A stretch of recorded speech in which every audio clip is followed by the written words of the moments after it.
So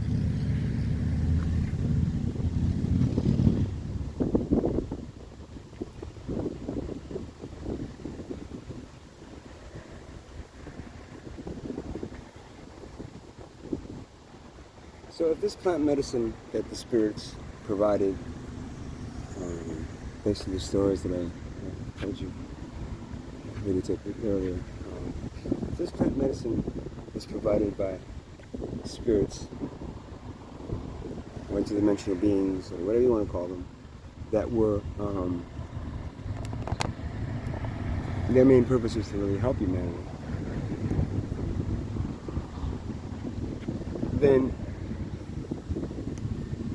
what gives human beings the right to make those same plant medicines illegal in our current society?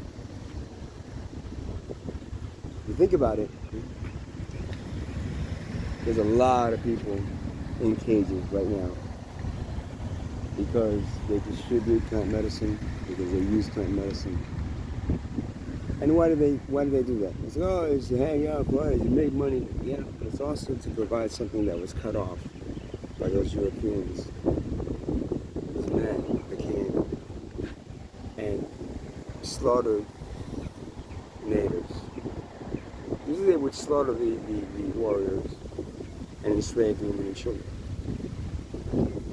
What gives them the right? Our legal system, right? Our court system. What gives these people the right?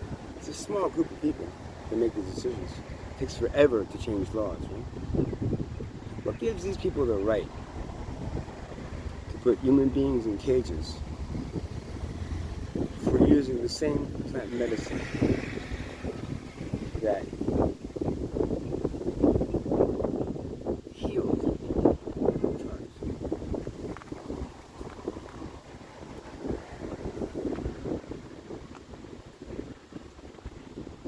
No one gives them the right to do that. But they do that because of the same Europeans that came and took over this land, called it something other than what it was, Mother Earth, a piece of Mother Earth. It's like you're taking your body and naming them different parts. All right, you name your hand the hand, but you don't say the hand was discovered by the foot, and the foot takes over the hand. That's what human beings do.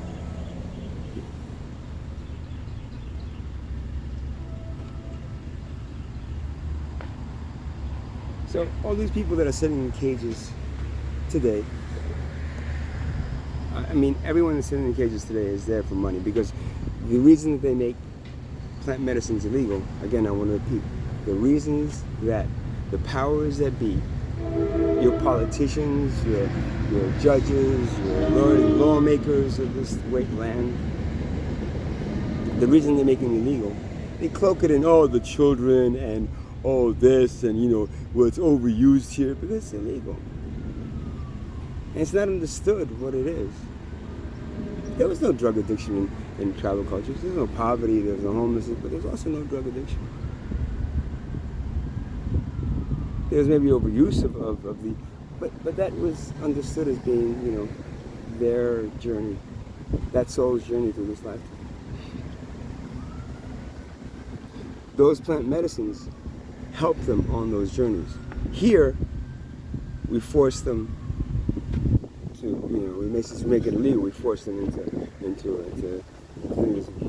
you use that plant medicine that you are, then you can be found guilty and put in a cage for a very long time. If you try to sell it, now, if there's no money, there would be no reason to sell it, right? There's no profit, there's nothing you can gain on it, so you just provide it like a shaman. But here, money rules, so profit is made, so. And it's made illegal because at least then they could capture the people that are selling it and making money, confiscate all that money, and they have to worry about taxes. Pharmaceuticals are not illegal. You know why? Because the pharmaceutical companies pay taxes on the money they make off of it. The human beings have to pay insurance companies for prescriptions.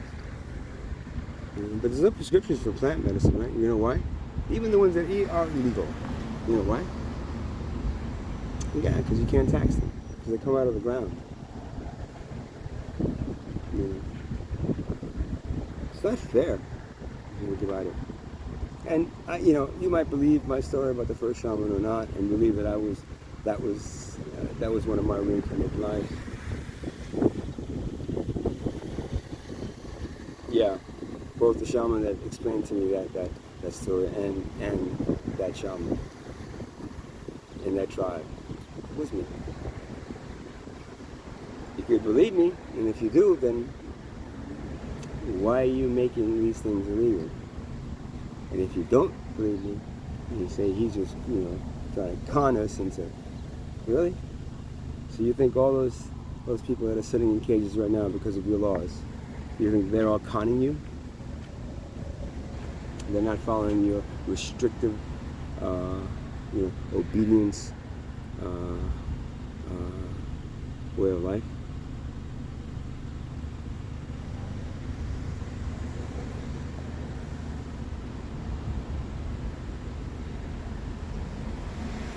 These laws are unjust.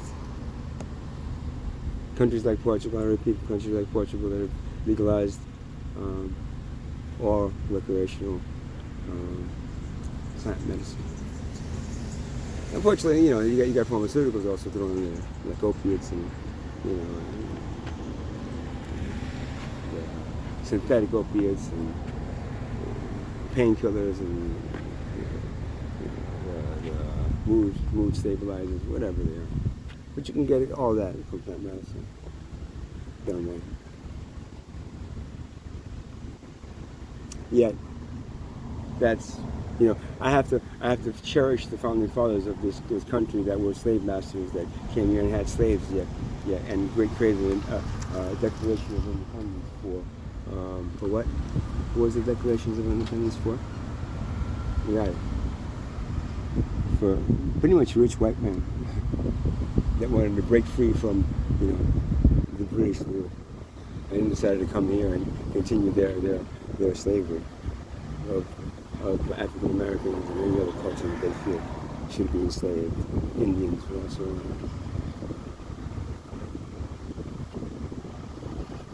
created a Declaration of Independence for only them. And I'm supposed to look up to those founding fathers while you wash away every tribal culture that I ever belonged to. That's part of my heritage. You disgrace the tribal cultures. You disgrace the natives of this country by throwing them into cages. Oh yeah, if you have if you create a church and pay money to be a church, then you could wiggle your way around, having some of that plant medicine used. But that's ridiculous. That's only because then they're able to tax the church. Oh, well, it's taxed as a church, it's taxed as them. Okay. Well, they still watch it. Make sure you don't provide that and make money off of it. See, if there was no money, none of this would be happening. And these people that have power over us would not have the power over us to tell us and to send our children who are their security guards after us to stick us into cages.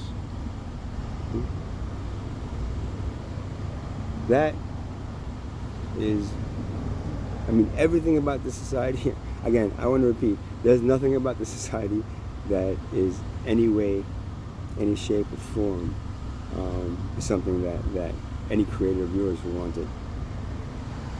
Nothing. I'm trying to think of one still. You're helping the poor. Well, you're not really helping the poor. You're really helping the rich keep the poor poor, and then feeding them some crumbs to keep them alive. Right?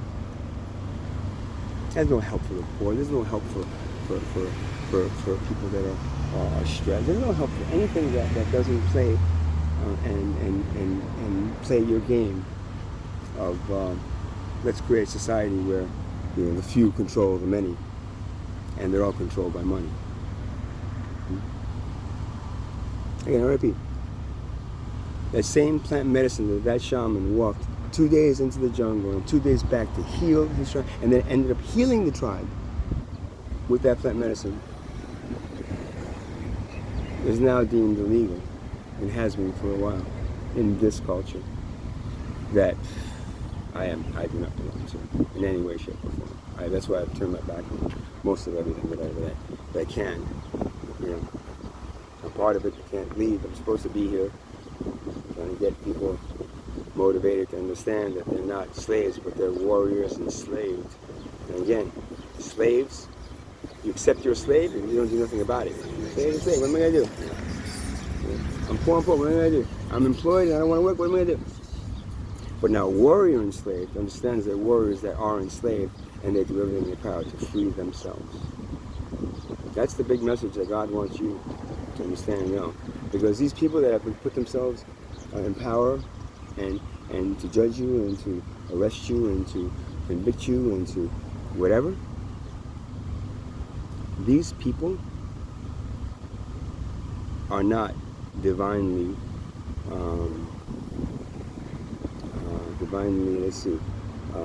supported. They don't want human beings putting other human beings in cages for anything.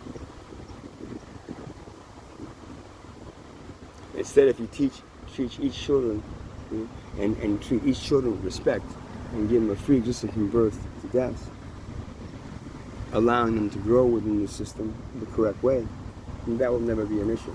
The only reason it is an issue is because you have rules that are made to help the rich stay rich, the wealthy stay wealthy, and keep the poor always poor. So that's why the trees don't talk to you.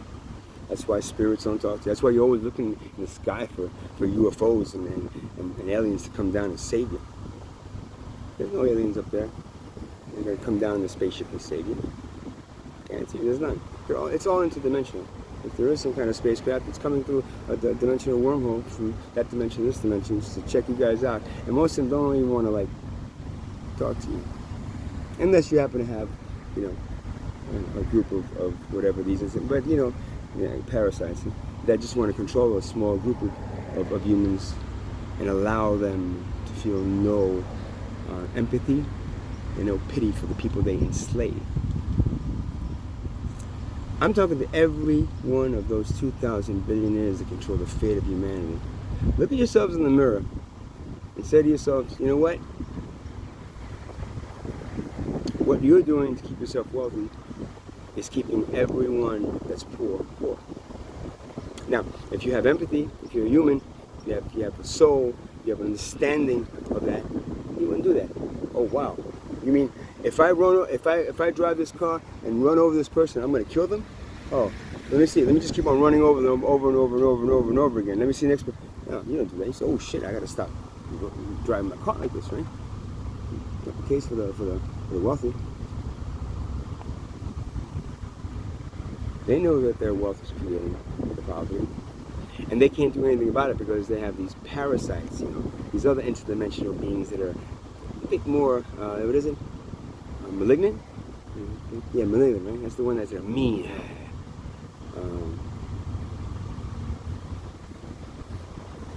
Feeding them what they need and the lack of empathy and passion to be able to continue doing what they're doing as billionaires. Keeping money as the one thing that we all need to survive. My God.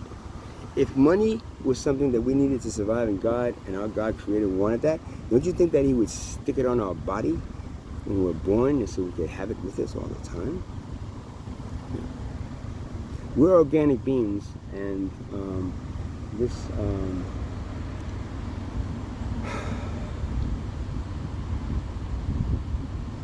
this thing you call money, this thing that is worth more valuable than human life, is not organic, it's inorganic. It doesn't die. It's all created.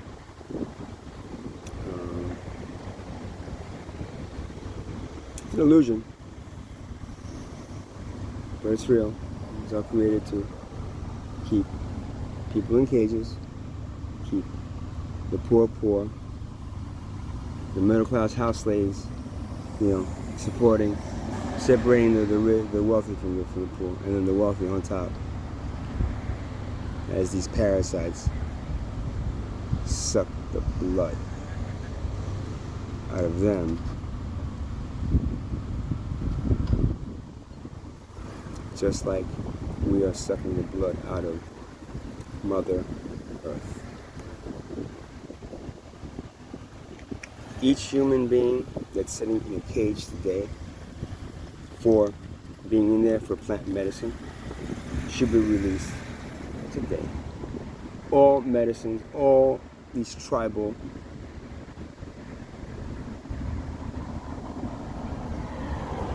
plants that provided shaman with a way to heal the tribe, which we have a symbiotic relationship with. All these human beings should be let go today. And if you want to go further, eliminate money, and you won't have a reason for any human being to ever commit a crime again if you share everything equally with them. And when I say share everything equally, it has to be share everything equally. Not share everything equally except, well, he worked a little bit harder, so give him a little bit more. Ha ha ha.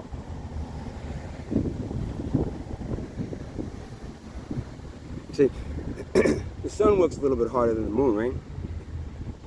Yeah. The sun is not any more important than the moon or Mother Earth or that tree. They're all equal. They all do their part and provide an existence where beings can learn and grow in a solid form, as opposed to the energetic bodies that they are as souls. And that's where you lack understanding as a human race, because alcohol has made you very. That's what alcohol was made for. If the plant medicines bring you up here, alcohol brings you down here and firms you on the ground and makes you go out there and work. And the domestication process that these billionaires have paid people good money. It's like you pay good money to get your dog trained, right? Well, they paid good money to get their humans, their slaves, trained. Once again, I said, karma is this.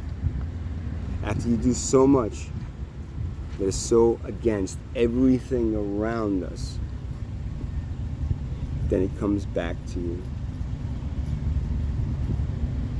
And, there's reincarnational karma, and then there's what John Lennon quoted as being instant karma, which is really the law of attraction, which is what you do to human beings, will eventually be done to you.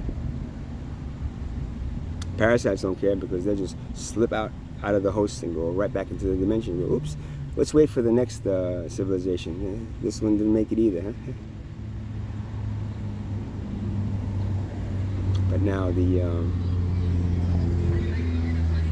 poor that never ascended, the 7 billion souls that have been here, some of them for thousands and thousands of years, never being released, never being, graduating their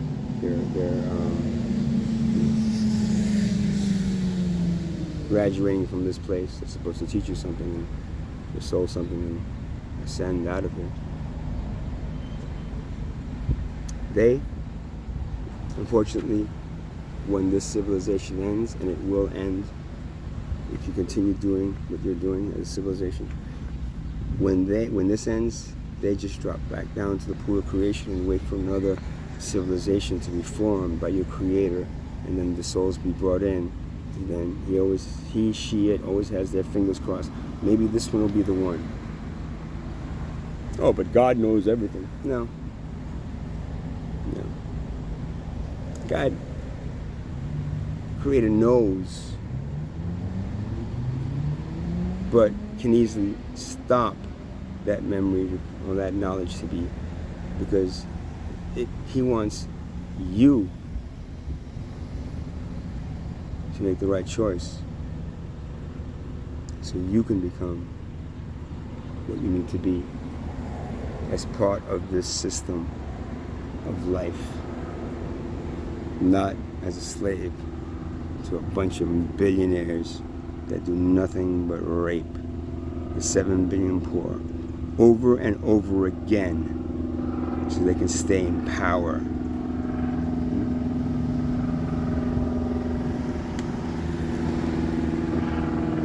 You decide. It's not going to last very long, or much longer, because as awareness gets out there, then there's going to be fighting, and then no matter what, unless they give up power or we pull back and stop feeding them, you sit there trying just like the politicians to go back and forth for years and years and years to make the right decision. All right, people, take the money that you have and fix the fucking all the crap that you built. And the first thing you should do is get people the hell out of Manhattan, because that might be one of the first ones to go. Goodbye.